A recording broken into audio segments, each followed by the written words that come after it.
My name is Dr. Elizabeth LATHAM. I always knew I wanted to be a scientist, but I didn't know what type of scientist. And so I think what drew me to the idea of beef cattle research is it has so much impact.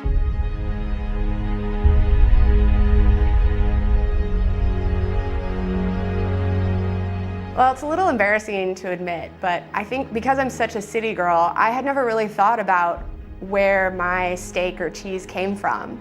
And so to hear about people doing research on it, it blew my mind. And that was where I started looking for innovative solutions to climate change as it related to the beef and dairy industry. So everyone knows that cows eat grass. But what you probably don't know is that the cows don't really eat the grass. It's the microorganisms that live inside of their stomach that eat the grass. And one of the consequences of that is methane. Methane itself is attributed to 25% of climate change, and in the United States, 40% of that comes from the raising and eating of animals.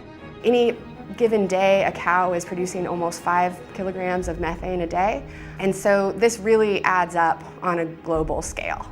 So my invention is a probiotic formulation in conjunction with a little bit of nitrate, which sort of acts as its prebiotics. And what happens is it outcompetes the microbes that are producing methane. So it reduces methane by 50% in cows and beef. On top of that, because the carbon that was in the methane is not being lost to the atmosphere, the cow can then use it to grow. Basically, it means that you don't have to feed the cow as much and you get just as much product from it.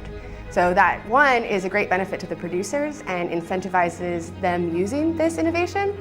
And two, it's kind of a double whammy against climate change because then you don't have to feed the animals as much, which is obviously going to have some carbon impact as well. And the end consumers get a product that is less likely to make them sick because of foodborne pathogens.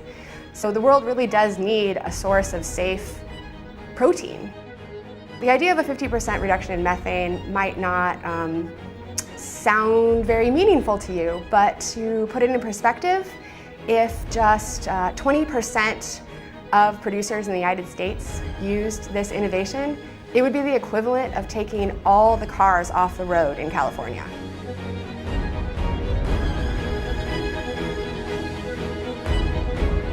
So if you have innovations like mine and pair that with responsible grazing and water use, you don't have a food source that is inherently bad for the environment.